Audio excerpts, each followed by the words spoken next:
이렇게 말씀을 그 줌으로 전해보는 거는 말씀은 처음인 것 같아요. 수업도 몇 번 해보고 했지만 좀 말씀은 또 다른 것 같고, 그래서 이렇게 실시간으로 반응들이 조금 있어야 좀 이렇게 뭔가 이렇게 분위기를 타가지고서 말씀을 전하는 스타일이어가지고 조금 낯설긴 합니다. 먼저 우리 말씀을 같이 한번 하나 읽겠습니다. 마태복음 7장 13절입니다. 마태복음 7장 13절, 14절 말씀을 제가 읽겠습니다. 소리 적당한가요? 예. 자, 7장 13절. 좁은 문으로 들어가라. 멸망으로 인도하는 문은 크고 그 길이 넓어 그리로 들어가는 자가 많고 생명으로 인도하는 문은 좁고 길이 협착하여 찾는 이가 적음이라. 상혁 형제님한테 이제 말씀 부탁을 받고 요즘 청년들 많이 힘들어하고 하는데 조금 이렇게 좀 위로와 격려가 되는 좀 말씀을 이렇게 부탁하시는 것 같아서 그렇게 이제 찾아보다가 말씀이 전혀 엉뚱한 곳으로 갔어요. 그러니까 우리가 지금 이제 굉장히 힘들다고 말하고, 이렇게, 그러니까 핑계도 참 많아진 것 같아요.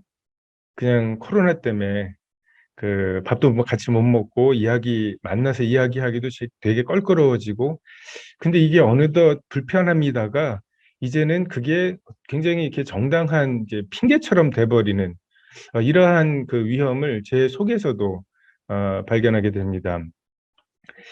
그래서 이런 시대에 우리가 어떻게 해야 될까? 그리고 이런 시대의 청년들 특히 좀 어떻게 도와야 할까를 이렇게 고민을 하다가 지금 이 말씀을 좀 생각하게 됐습니다.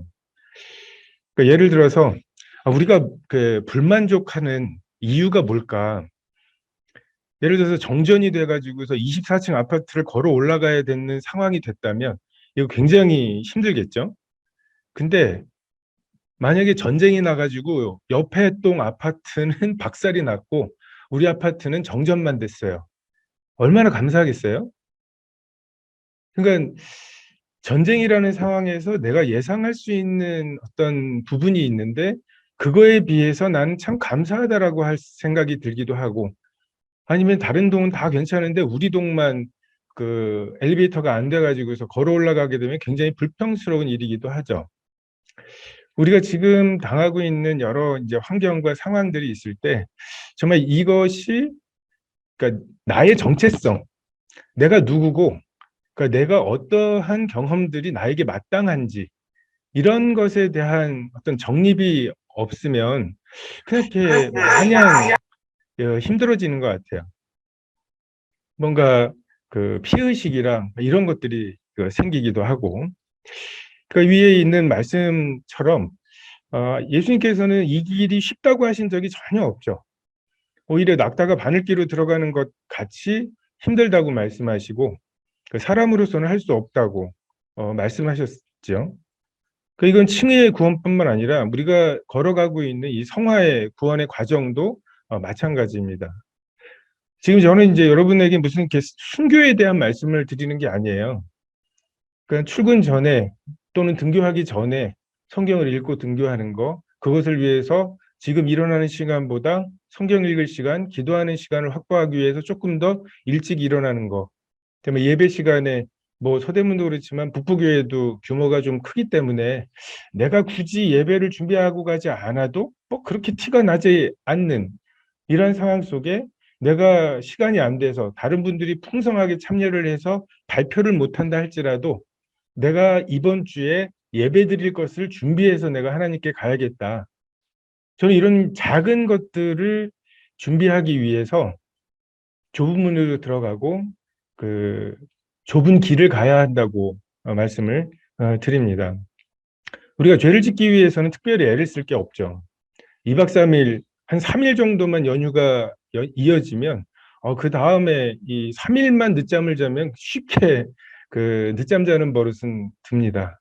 근데 그걸 다시 원래대로 돌이키려면 굉장히 힘이 들죠. 그래서 오늘이라고 일컫는 동안에 매일 피차 권면하지 않으면 죄의 유혹으로 인해서 강팍하게 된다고. 근데 지금 우리가 그런 것들을 하기가 참 어렵게 돼버렸잖아요. 그래서 정말 죄의 유혹, 죄를 하나를 짓고 나면 그 죄를 그 주님 이게 죄입니다라고 해서 버리든지 아니면 이게 뭐야, 이게 무슨 죄야? 다른 사람은 더 하는데 라고 자기를 정당화하면서 마음이 강팍해지든지 그게 두 가지 중에 하나죠. 그러니까 대표적으로 강팍한 사람이 바로였던 것을 생각할 때 이 말씀은 굉장히 그 우리에게 큰 경계로 받아야 할 필요가 있습니다.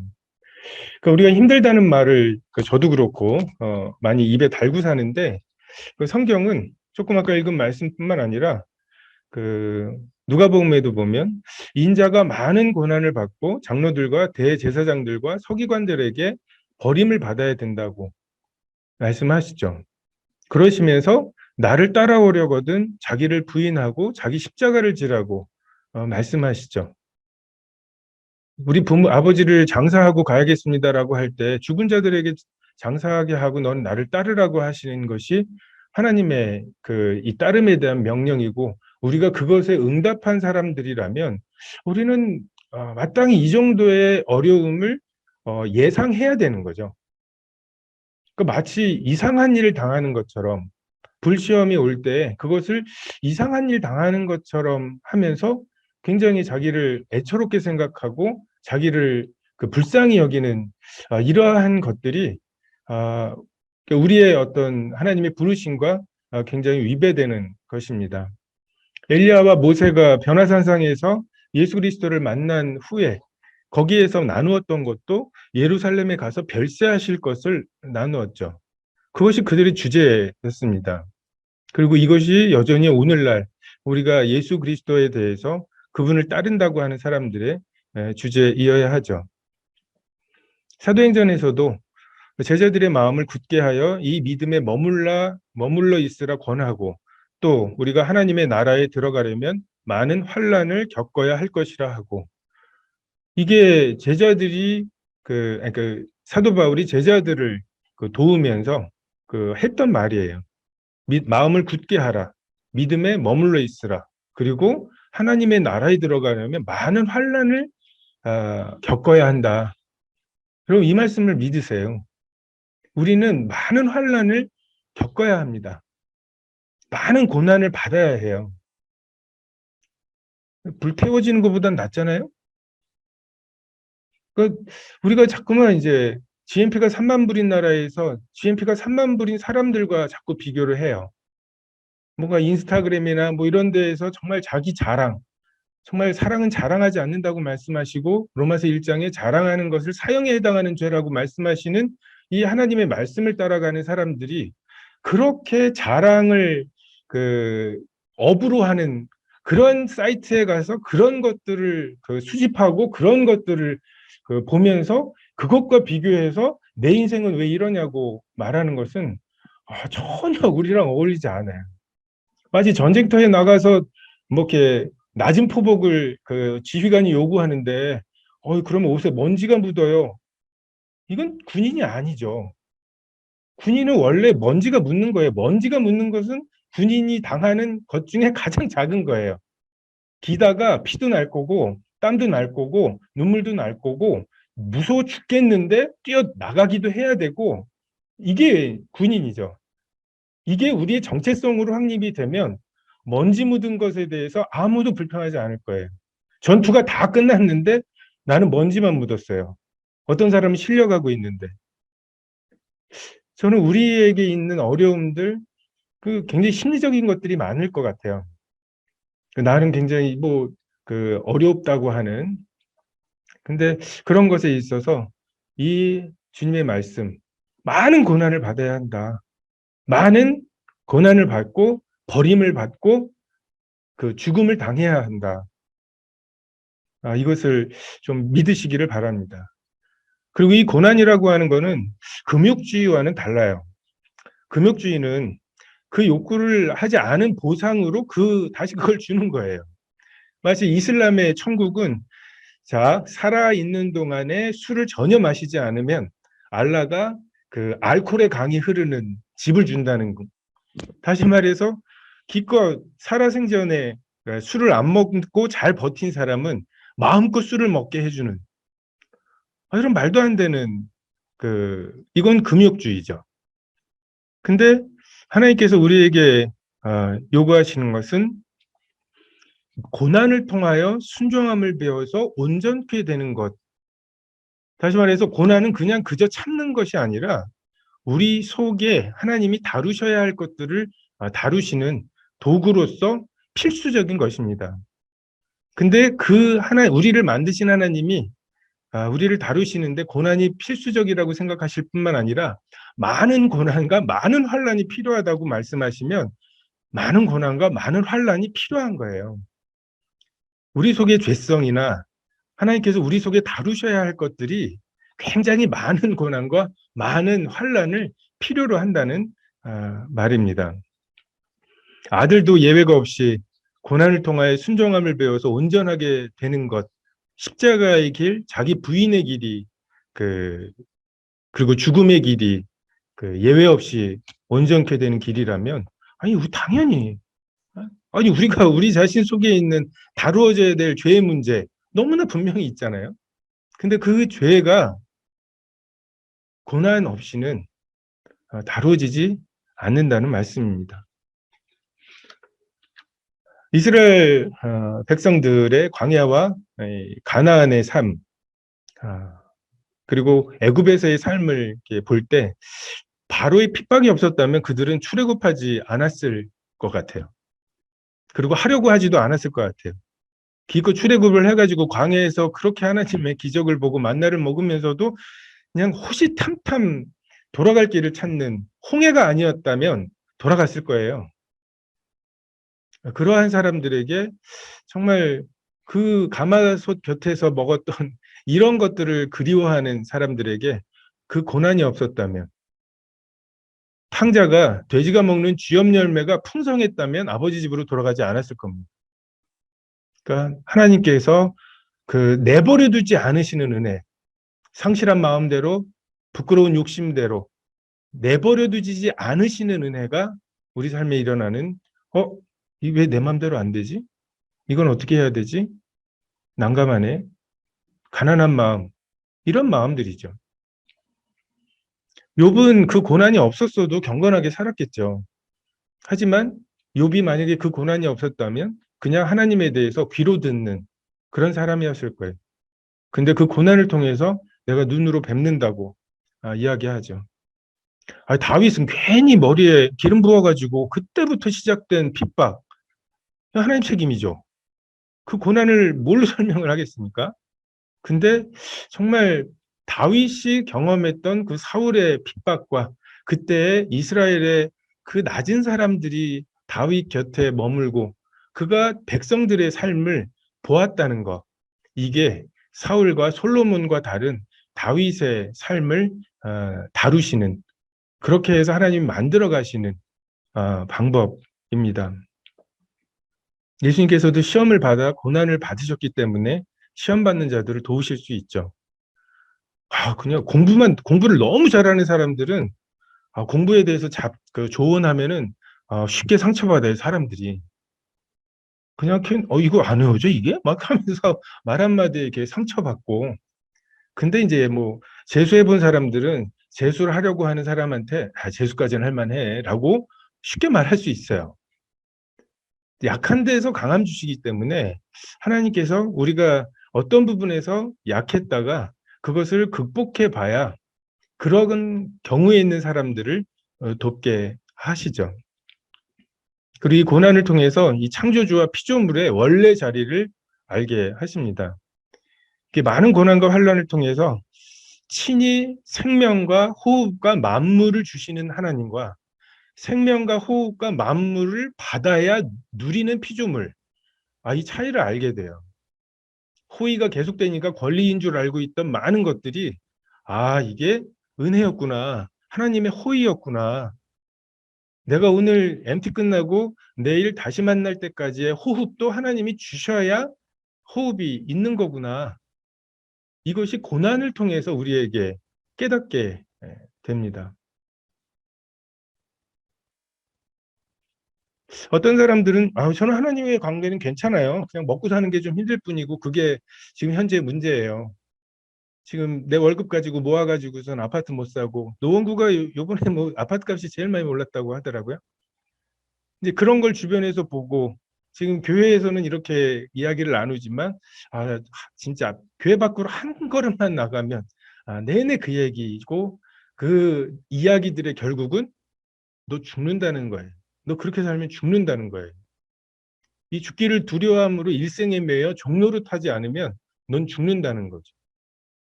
근데 사탄이 속이는 어, 것이 있죠. 자기를 따라도 죽는다는 말을 안 해요. 하나님을 따라 살면 죽는다고 말을 위협하는데 결국 사탄을 따라도 죽어요. 우린 죽어요.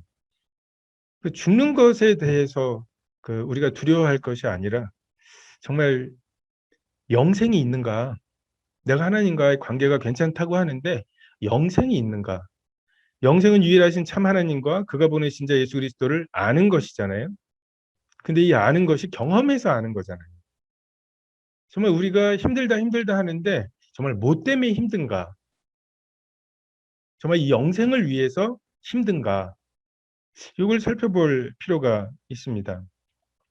천하를 얻기 위해서 이 하나님과의 사귐을 포기하는 것에 대해서 어리석다고 말씀하시죠. 온 천을 얻고도 제 목숨을 잃으면 무슨 유익이 있겠냐고.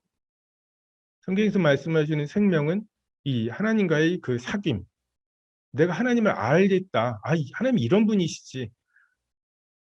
우리가 지난 일주일 동안 또는 뭐 지난 벌써 이제 5월이 다 지나가는데 5개월 동안 경험한 하나님이 있는가? 우리가 죽음이나 고난이나 핍박 또는 지금 내 동기들하고 비교해서 내가 뒤처지는 거 정말 이런 것들이 두려운 것인지 아니면 아무런 하나님과의 사귐이 없는 그 무난한 삶 정말 이것에 우리가 익숙해진 것은 아닌지 돌아볼 필요가 있습니다. 저희 옛날 CBF 캠프 가면 그 뒷면에 뭐 이렇게 메모랑 서명을 하나 해주는 게 있는데 박준영 선생님이 맨날 서명해 주시면서 굉장히 간단하게 메모를 해주셨어요. 마태복음 6장 33절 너희는 먼저 그의 나라와 그의 의를 구하라. 그리하면 이 모든 것을 너에게 더하시리라. 정말 이 말씀은 코로나 이전까지만 적용되는 말씀인가? 예수님께서 그 말씀을 하시면서 미처 2020년, 2021년 코로나라고 하는 사태는 예상을 못 하셨던 걸까? 이제 또 다른 계시가 우리에게 필요한 걸까? 그것이 아니라면 여전히 먼저 그 나라와 의를 구할 때 우리에게 필요로 하는 것들을 더하시는 것으로 살아야 할 필요가 있습니다. 성경은 좁은 문이라고 말씀하세요. 많은 사람이 가는 길이 뉴스에 나오는 길이 아니라고 말씀하시죠. 사람들이 관심을 갖지 않습니다. 이게 가다가 보니까 우연히 들어갈 수 있는 좁은 문이 아니에요. 수많은 사람들의 반대를 무릅쓰고 거슬러 가야 겨우 들어갈 수 있는 좁은 문이죠.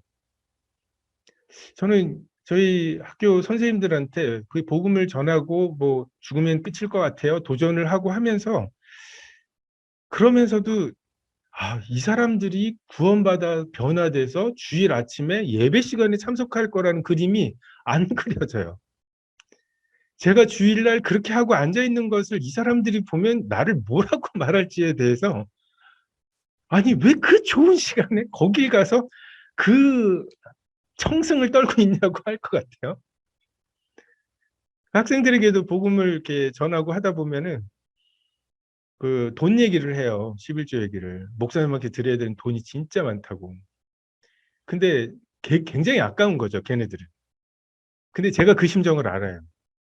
제가 옛날에 군대 있을 때 이 분대 외박이라는 걸 나가가지고 그 사람들이 술 먹으면서 쓰는 돈을 보면서 나 혼자 멀쩡한 채로 그 돈 쓰는 걸 보니까 이게 너무 아까웠거든요.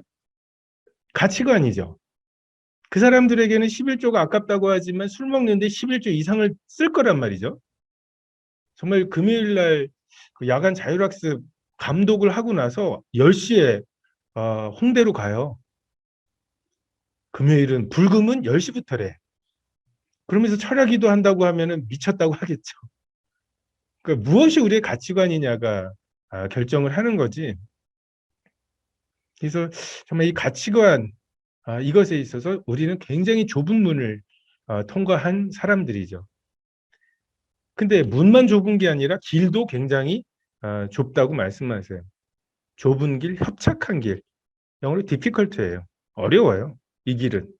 매일매일 무언가를 선택하지 않으면 그냥 쉽게 쉽게 가면 안 되는 길이에요. 좌우로 치우치지 않아야 겨우 갈 수 있는 좁은 길이고 하나님의 인도하심을 그냥 어느 순간 놓쳐버리고 예전에 이래 왔어. 예배 시간 뭐 이렇게 해서 참석하면 되지. 이렇게 해서 정말 깨어있지 않으면 그냥 어느덧 여기가 어디지? 내가 누구지? 싶은 이러한 길입니다. 정말 예수님이 곧 길이라고 내가 곧 길이라고 말씀하시는 정말 그분의 하루하루의 인도하심을 구하기보다는 예전에 이렇게 인도하셨으니까 뭐 오늘도 이렇게 하겠지. 그러니까 예수님이 그 지난 동안에 나를 인도하신 것을 잘 조합해가지고 지도를 만들어요. 나름의. 그래서 이 지도대로 가면 된다고. 근데 사무엘 하에 보면 그 다윗은 계속 물어보죠. 블레셋이 쳐들어오는데 어떻게 할까요? 기다려라. 나가서 싸워라. 이 인도하심을 우리가 구할 필요가 있습니다. 하나님께서는 이것을 생명으로 인도하는 문이라고 말씀하시죠. 유일하신 하나님과 예수 그리스도를 아는 곳으로 우리를 인도하는 길이라고 문이라고 말씀하세요. 범죄한 이후에 내가 벗었으므로 두려워하여 숨었다고 외친 이후에 하나님과의 사귐은 반드시 이 좁은 문과 좁은 길을 통해서만 이 십자가를 통해서만 하나님이 어떤 분이신지를 알게 되었어요. 범죄하기 전까지는 가시 원근키가 없었죠. 그래서 그 아담이 범죄하기 전에는 뭐 하고 있었냐고 물어본다면 경작하고 지키라고 말씀하셨죠. 그 농사를 했어요. 근데 잘 자랐겠죠. 씨를 뿌리면 그냥 그게 열매를 맺고 뿌리를 내리고 했겠죠. 자, 거짓말하지 마. 그럼 네 하고 거짓말을 안 했겠죠. 근데 우리 마음에 내가 기준이 된 이후로 우리는 끊임없이 내 생각을 부인하고 십자가를 지고 주님을 따라야 할 필요가 있습니다. 하나님께서 우리를 부르시잖아요. 아담을 부르시고 아담아 어디 있냐고. 내가 벗었으므로 두려워하여 숨었다고. 가인아 내 아우가 어디 있냐고. 계속 변명이에요. 근데 그 부르심에 대해서 아브라함을 부르실 때 갈 바를 알지 못하고 떠나는 이것에서 새로운 역사가 새로운 자손이 시작이 됩니다. 우리는 먹으면 반드시 죽는 열매가 먹음직 보암직 지혜롭게 할 만큼 탐스러웠어요. 혹시 이 기준으로 힘든 거 아니에요? 힘들다고 막 얘기하는 호들갑을 떨고 하는데 진짜 먹음직하고 보음직하고 지혜롭게 할 만큼 탐스러움 아니면 그 돼지가 먹는 쥐염 열매 이게 부족해가지고서 그게 문제라고 생각하는 거 아니에요? 자꾸 웅덩이에 물이 빠져나가는 것 때문에 우리는 뭔가 이런 때일수록 본질로 돌아갈 필요가 있습니다. 죄의 유혹에 대해서는 혹시라도 내가 거기에 소외될까 봐 뭔가를 놓칠까 봐 굉장히 두려워하고 하나님의 부르심에 대해서는 이 아담으로부터 물려받은 유전된 그 피해의식이 있어요. 또 왜요? 하나님이 그냥 이름만 부르셨거든요. 아담아 하고 이름만 부르셨는데 속에 캥기는 게 있어가지고 또 하면서 이제 좀 하면서 이제 이렇게 뭔가 짜증을 내는 거죠. 그러니까 이러한 그 피해의식, 이런 부담스러움, 이런 것이 해결되지 않아 어려운 것이 아닐까. 넓은 문은 멸망으로 인도하는 문입니다. 하나님과의 관계가 끊어지는 정말 스티브 잡스 정말 그 세상을 변화시켰지만 어떤 부자예요. 하나님 보시기에. 그의 삶에는 우리가 보기에 어마어마한 것들이 있죠. 육신의 정욕과 안목의 정욕과 이생의 자랑이 있어요. 하지만 그의 삶에 아버지의 사랑이 없어요. 근데 그 아버지가 어떠하심인지, 아버지의 사랑이 어떠하신지가 영생인데, 생명인데, 다 가지고 생명이 없는 거죠. 천하를 얻고도 목숨을 잃은 거죠. 모든 사람이 죄를 지어서 하나님의 영광에 이르지 못하게 됐죠. 이 영광에 이르는 유일한 방법, 그 부활의 영광에 참여하려면 어떻게 해야 합니까? 겟세마네의 기도가 필요한, 그 고민이 필요합니다. 나는 살고 싶어요. 이제는 옮기고 싶어요. 돌로 떡덩이를 만들어서 먹고 싶어요. 하지만 두루마리 책에 내게 대하여 기록된 말씀이 아직 남아 있어요. 할 만큼 했다고 사람들이 말하지만 내 속에는 한편에 있는 강도, 내가 오늘 나와 함께 낙원에 있으리라, 거기까지 다 이루었다. 정말 그 혀가 이틀에 붙으셨다가 그 심포도주를 받으시고 혀를 겨우 떼어내신 다음에 마지막 숨을 내쉬면서 다 이루었다. 거기까지가 예수님이 하셔야 할 일이었고, 그때까지 예수님은 자기 자신을 불쌍히 여기거나 자기 연민에 빠지거나 야, 할 만큼 했는데 아무도 안 알아줘 라고 말씀하시지 않았다는 거죠. 우리가 주님을 따른다고 하는 것에 주님이 날 위해서 하신 좋은 것들만을 주장하는 게 따르는 것이 아니라 주님이 가셨던 고난을 통하여 순종을 배워서 온전케 되시는 이 삶의 원리를 받아들이는 것이 필요합니다. 왜 힘들어 하는지 좀 스스로 잘 돌아볼 필요가 있습니다. 이스라엘 백성들이 애굽에서도 힘들었고 광야에서도 힘들었고 가나안에서도 힘들었어요. 다 힘들어요. 가나안 들어가면 다 해결되는 게 아니에요. 근데 가나안에서의 싸움은 의미가 있잖아요. 광야는 죽을 날 받아놓은 싸움이고 애굽에서의 그 수고는 정말 남 좋은 일 하는 거죠. 근데 가나안에서의 싸움은 내 땅을 차지하는 싸움입니다. 그 은혜가 이거예요. 하나님께서는 고난을 없애주시는 게 아니고 고난을 힘든 것을 없애주시는 게 아니라 의미 있는 삶을 살게 해주시겠다는 거죠. 양식 아닌 것을 위해 은을 달아주며 배부르게 못할 것을 위해서 수고하는 우리들에게 정말 가치 있는 싸움에 우리를 끼워주셔요. 더구나 그 싸움이 벌써 승리가 보장된 싸움을. 이것이 은혜 아닙니까? 여러분 대기업에서 다음 주 월요일부터 출근해 주실 수 있냐고 물어보면 굉장히 기뻐하잖아요. 장로님들하고 상의해 볼게요. 뭐 이렇게 말씀하시나요? 주님의 뜻을 한번 분별해 볼게요. 뭐 이렇게 말씀하세요? 대기업에 들어가면 자기 부인과 십자가를 주죠. 너 몇 시까지 나와. 내가 너에게 정한 이 일을 해. 저는 이과여갖고 한문 잘 몰라요.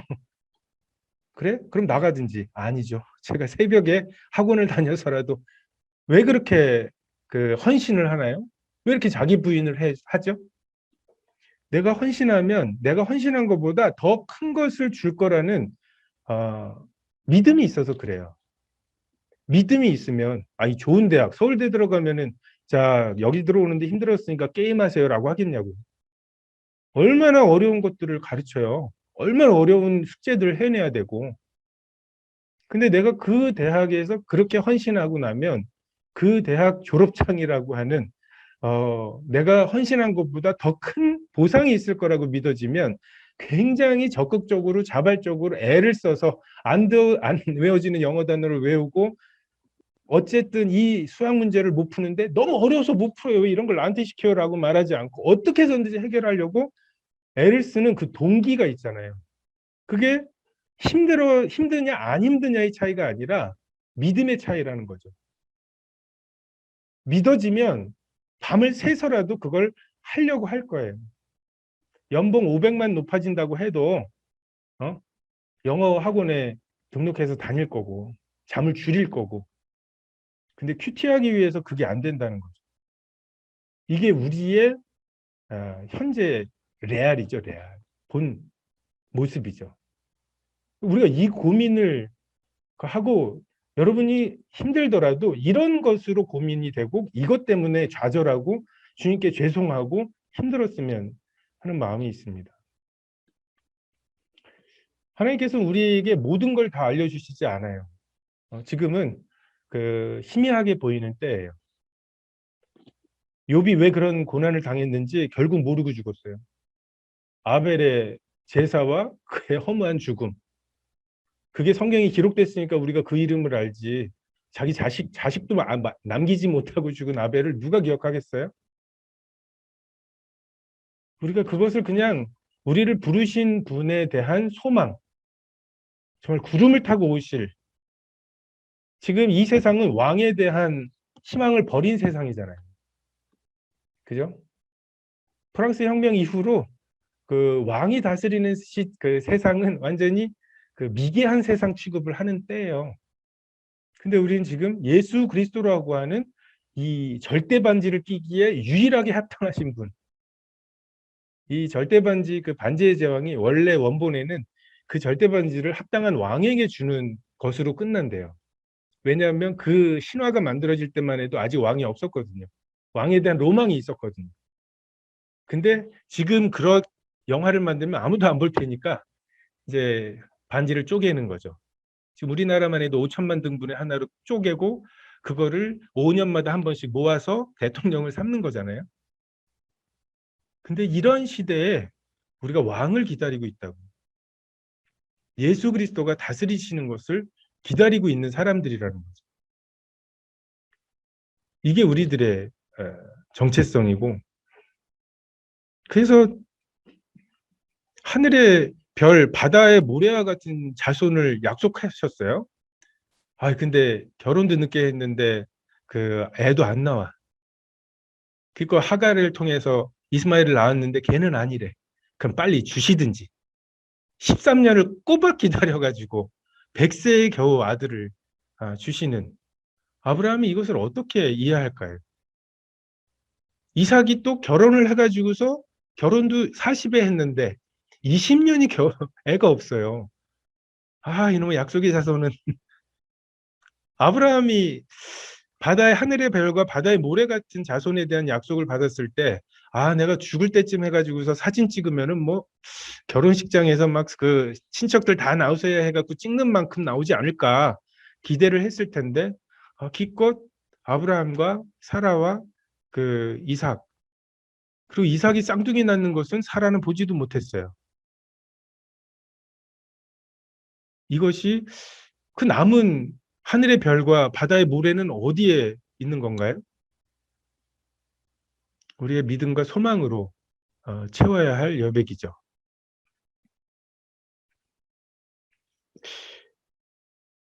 우리는 왜라는 질문을 자꾸만 합니다. 그리고 그 왜라는 질문에 대해서 그거 해답을 우리 속에서 찾으려고 해요. 남에서부터 속용된 사람, 이거 누구 죄 때문입니까? 그 원인을 자기에게서 자꾸만 찾으려고 합니다. 근데 여러분의 지금 현재 그 모습인 것, 하나님이 여러분을 통해서 하실 일이 있어서 그래요. 제가 이 모습인 거, 저에게서 하나님이 받으시려고 하는 어떤 찬송과 영광이 있어서 그렇다고 믿습니다. 그냥 하나님의 주권이에요. 그냥 그 주권과 하나님이 불공평하다고 하시는데 참으로 불공평하시죠? 우리가 정말 전 세계에서 핍박받는 그리스도인들보다 하나님을 더 사랑하나요?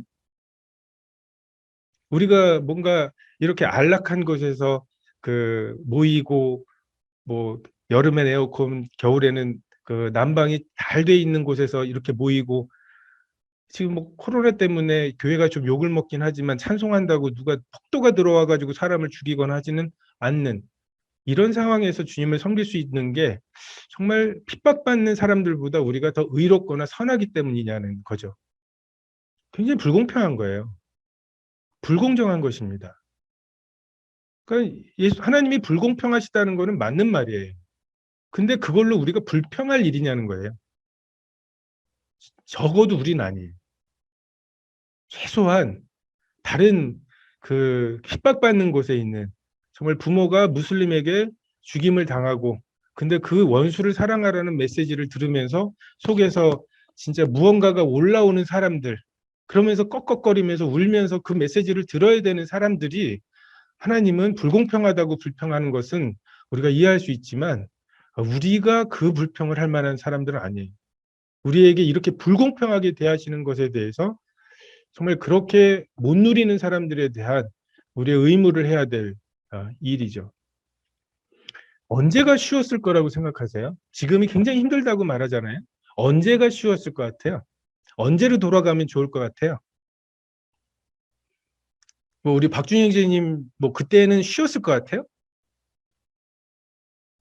정말 그 예수를 믿는다는 그 고백 하나에 유교와 그 제사와 이 모든 거를 다 그 정리한다는 의미고 그러면 정말 사회적으로 매장되는 그 가족 사이에서 완전 매장되는 이 결정은 쉬웠을 거라고 생각하십니까? 저희 어머니도 처음으로 믿으셨는데 저는 그 맨날 그 할아버지네 집에 명절에 가면 그 긴장감이 있어요. 저희는 이제 건넌방에 애들끼리 있고 어머니랑 그 할아버지랑 정말 피 튀기게 싸우죠. 여기 주영이, 재영이 그 아버지 있죠? 아들들은 건드리지 마라. 딸들은 다 예수 믿어도 이 아들들 건드리면 죽여버린다고. 그러니까 이 아들들 옆에 두고 제사 지내는 게 우리 할아버지의 로망이셨기 때문에 그 아들들 건드린다고. 그 뭐가 이게 살기 애했어요. 뭔가 이게 되게 분위기가 암울한 쉽지 않았습니다. 뭐 저주받은 몇 년생 뭐 이런 얘기들 있죠. 다 자기들이 저주받은 몇 년생이라고. 제 71년생인데 단군 이래로 한 해에 태어난 애들이 제일 많은 애가 우리 때예요. 100만이 넘어요. 100만이. 저희 한 반에 64명이었고요. 17반이었고요. 정말 한 학교에 막 그 전교생이 한 2천 몇백 명 되고 점심시간에 공이 5개가 다니고 그리고 고등학교 올라갈 때 시험 봤죠. 여러분 여기 시험 보신 분 있나? 그때 200점 만점에 커트라인이 146점? 단군 이래로 제일 높았다고 막 징징댔어요, 우리도. 굉장히 그리고 91년도에 그 뭐지 대학 들어가가지고 군대 3년 해가지고 98년도에 딱 졸업하는 해인데 97년도에 IMF 와가지고 정말 그 사은회 때 그 많이 오지도 않았을 뿐만 아니라 그 취직된 애가 없으니까 굉장히 썰렁했어요. 그러니까 다 이렇게 해서 자기 불쌍하게 여기기로 하면은 다들 한마디씩 할 게 있어요. 신종플루 해봤냐는 등 저도 막 그러니까 그러한 것들이 굉장히 자기를 뭐랄까요? 되게 자기 연민 이런 것들을 하게 만드는 거예요. 조선 말에는 쉬웠을까? 쉽지 않았습니다. 80년대에는 안 그랬거든요. 항상 우리에게는 200데나리온의 떡이 부족할 거예요. 항상. 그러니까 그게 없는, 그러니까 믿음과 소망으로 채워야 되는 것이 없는 것을 우리가 바라는 게 아닐까. 혹시 여러분이 소원하는 여러분 머릿속에 있는 그 유토피아 있죠? 세상 어느 곳에도 존재하지 않는 그 무엇 어딘가 거기를 잘 따져보세요. 거기는 하나님께 의뢰할 것도 없고 하나님의 약속을 그 증거로 받아서 그걸 붙잡고 있어야 될 필요도 없는 모든 게 다 현재 있고 보장된 것을 원하는 거 아니에요? 정말 부활이 없어도 손해날 게 없는 그러한 삶을 원하는 거 아니에요? 정말 부활이 없으면 망해야 되는데 이제 그렇지 않은 삶을 그 우리가 추구하고 그걸 기준으로 나는 저주받았다고 말하는 것은 아닌지 우리가 좀 진지하게 돌아볼 필요가 있습니다. 함께 청년들 보면 이제 공감하는 거 되게 좋아해요. 그랬어? 어쩌면 막 이러면서 그냥 그 아픔을 같이 해주고 나도 그랬어 막 하면서 이제 근데 공감이 우리를 외롭지 않게 해주는 면이 있는데 그 욥의 친구들이 그 공감을 잘 못하잖아요. 원인도 파악 못하고 그러니까 우리의 공감에 한계가 있습니다. 이 공감을 받으려고 하면 할수록 이 우주에 나는 나밖에 없구나. 이런 지독한 외로움에 빠지기도 해요. 이해한다는 것 같고 이해받은 것 같은데 뭔가 채워지지 않는, 그러니까 다 나는 아니에요. 적어도 나는 아니에요. 하나님께서는 여러분 그리고 저 각자에게 심으시려고 하는 독특한 하나님의 어떤 면이 있어요. 똑같이 성경을 읽어도 다르게 보는 어떤 면들이 있습니다. 정말 초대교회에서 십자가에 못 박혀 죽으면서 그 예수님을 시인했던 사람들, 우리가 그 사람들보다 예수님의 그 고난에 대해서 더 깊이 할 수는 없어요. 그거는 그들의 몫입니다. 예수 믿었다고 쫓겨나가지고서 정말 그 어려운 삶을 살아본 사람, 정말 그 사람들은 정말 그 주님을 위해서 그 뭐 토지나 아니면 그 형제나 자매나 부모를 버리지 않는 자는, 이 말씀이 우리가 지금 이렇게 쉽게 읽는 것처럼 읽히지 않을 거라는 거죠. 저도 뭐 향유컵을 깨뜨리는 막 그 장면에서, 그 감동적인 장면에서 저 향기는 다시 돌아오지 않아. 연력학 제2법칙이거든. 막 이러면서. 그러니까 막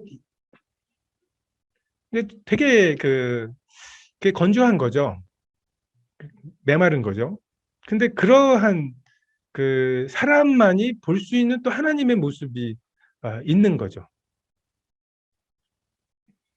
이 수많은 조각들이 모여서 정말 예수 그리스도의 온전한 영광이 되고, 그게 예수 그리스도의 진짜 몸이 되는 것, 이것이 하나님의 그 모습이고, 그래서 여러분에게 있는 나라고 하는, 송영찬이라고 하는 이체로 그 몸에 이식이 되면 그 격렬한 거부 반응, 이것을 하나님께서 좁은 문과 좁은 길, 그 고난을 통해서 다루시는 거예요.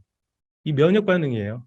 일종의 예수 그리스도께 흡수되는 것을 거부하는 것을 하나님께서 그 우리에게 보여주시는 거예요. 너 이 부분이 약하다. 너 이 부분 때문에 나에게 흡수가 안 되는 거다. 라고 하는 거. 말씀 들을 때 부담스러운 거. 이게 우리의 면역 반응이죠.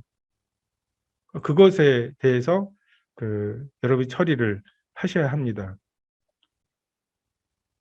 예전에는 십자가와 자기 부인의 길은 이건 절대로 접근해서는 안 된다고 하는 이 경고문으로 우리가 읽었던 사람들이에요. 근데 이제는 그게 우리의 삶에 이런 이정표들이 있는 거 보니까, 내가 고민해야 될 게 있는 거 보니까, 또 겟세마네의 기도를 해야 되는 그 고민이 있는 걸 보니까 내가 지금 제대로 가고 있구나. 내 삶에 제대로 가고 있다는 이정표로 자기 부인과 십자가가 우리에게 받아들여지는 거죠. 이게 하나님께서 우리 속에 심으신 예수 그리스도의 생명입니다. 십자가, 자기 부인, 이런 단어를 들을 때 막 가슴 뛰게 하는 거 있죠. 그냥 잘 지냈어요. 아무 일도 없었어요. 근데 무기력함. 정말 뭐 죄를 지은 것도 아니거든요. 근데 무기력해요. 그러던 사람에게 십자가와 자기 부인과 막 이런 그 것들이 딱 제시됐을 때 뭔가 살아나는 이 생명, 여러분 이 생명이 깨어나야 이 힘든 것들을 뭉개버릴 수 있어요. 전 자기 연민에 대해서 좀 여러분이 벗어나야 된다고 생각을 합니다. 이 교만의 높은 산이 무너져야 될 필요가 있죠. 주의 오실 길을 준비하기 위해서 높고 낮은 산이 무너져야 될 필요도 있지만, 이 깊은 골짜기도 메워져야 돼요. 자기 연민이라고 하는 그 감상주의 있죠. 자기를 굉장히 그냥 힘들었어, 우유 쭈쭈쭈 막 이러면서 이렇게 해결하려 하지 마시고, 그건 진정으로 위로도 안 되고, 이 세상을 이길 능력이 나오기보다는 이기지 못하는 나를 그냥 위로해줘요. 거기서 주저앉게 만들어줘요. 은혜 안에서 강해져야 되는데 은혜죠 뭐 하면서 그렇게 살지 못하는, 한 단계 더 나아가지 못하는 것에 대해서 그냥 그 삶이 어떤 삶의 원리인 것처럼 말하는 잘못이 있습니다. 이 세상의 염려와 재리의 유혹이 있죠. 지금 비트코인 광풍을 보면은 재리의 유혹이 정말 이랬던 적이 있나. 정말 눈을 떼지를 못하는 그 상황이잖아요. 그렇게 해서 돈 버는 사람이 있겠지만, 정말 세상의 염려와 재리의 유혹으로 마음이 가득한 이것을 세상이 지금 우리에게 유혹을 하죠. 여기 아까 그 최영훈 형제인가요? 그 제가 뭐지 북부교회 처음으로 그 초청을 받았을 때가 최영훈 형제가 굉장히 이게 그 악마 역할로 그래서 뭐 그 요구르트였나요? 그 10개 중에 하나 뭐 해가지고 굉장히 저도 그 연극을 감명 깊게 결국은 아무것도 독배가 없었어요. 그냥 사탄이 주는 것으로 충분히 누리게끔 그리고 거기에 아버지의 사랑이 없게끔 이게 사탄의 전략이에요. 비트코인으로 돈을 벌 수 있어요. 삼성전자로 돈을 벌 수 있어요. 근데 문제는 삼성전자를 통해서 돈을 벌면서 계속 삼성전자 생각을 했다는 거죠. 삼성전자를 묵상했고 삼성전자가 떨어지면은 위로했고 그 삼성전자와 연합되어 있는 거죠. 그러면 삼성전자는 남는데 아버지의 사랑이 없어요. 우리가 힘들어하는 게 어쩌면 이런 삶을 삼성전자로 돈 벌지 못한 것 때문에 힘들어하는 거라면 이거는 애굽에서의 노예 생활이 힘든 거고 의미 없는 힘든 것입니다. 스스로 메뚜기 같다고 철병거가 있고 성벽이 높고 안악자손이 있다고 이런 사람들에게 어휴 성벽이 그렇게 높은데 어떻게 하겠어 하나님도 무심하시지 이렇게 위로를 할까요? 이 사탄이 잘해요. 하나님이 이걸 다 못 먹게 하셨어? 넌 뭘 먹고 살라고?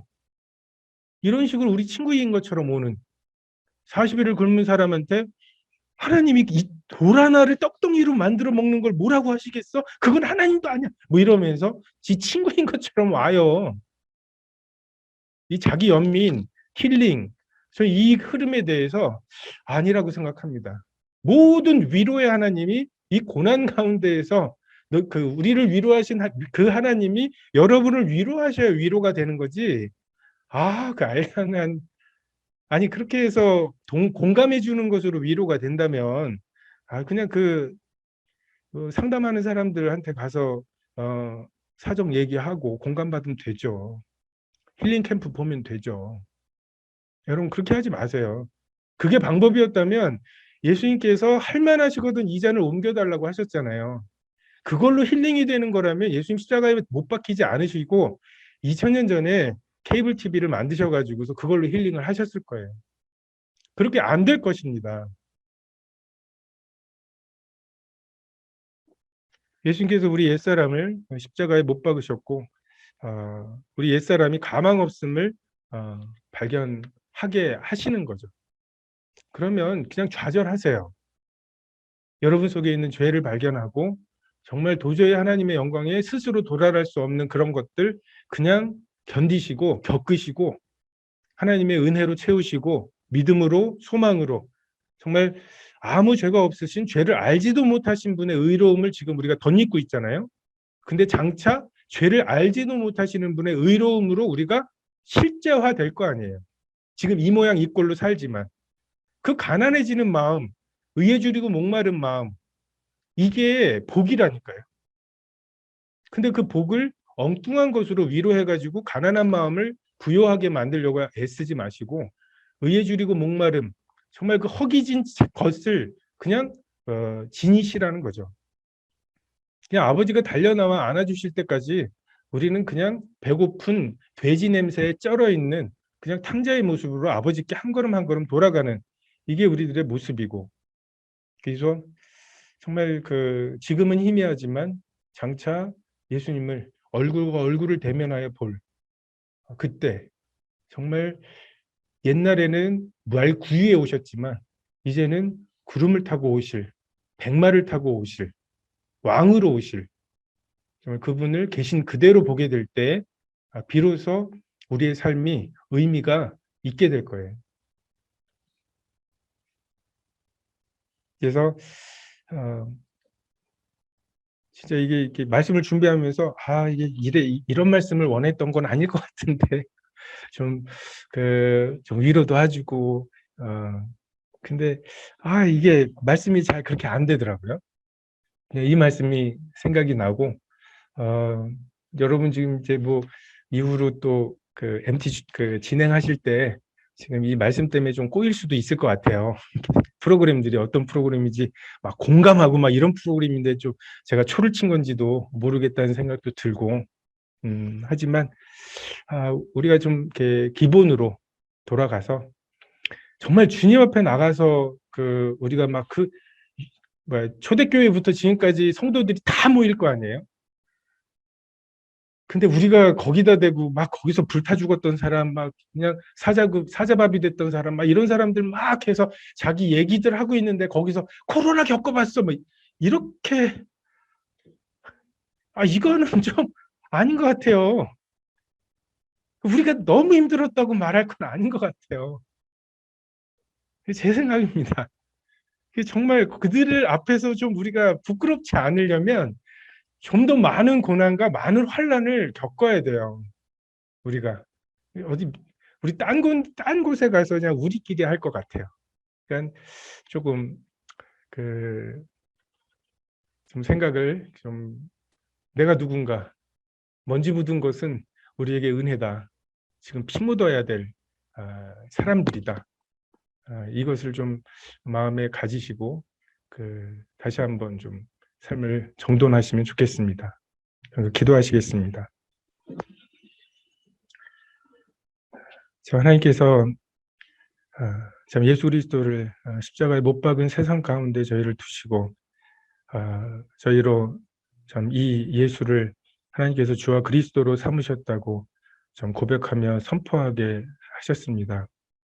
왕을 기다리는 사람들로서 좀 합당한 삶을 살게 하시고 그것으로 고민하게 하시고 참 광야나 이스라엘 그 애굽에서의 무의미한 고민이 아니라 좀 영생을 위한 좀 주께서 저희에게 주신 그 분깃을 위한 고민과 참 고난이 될 수 있도록 저희 삶을 도와주시고 복 주시기를 기도를 드립니다. 감사를 드리며 이 모든 우리 주 예수 그리스도의 이름으로 기도했습니다. 아멘. 감사합니다.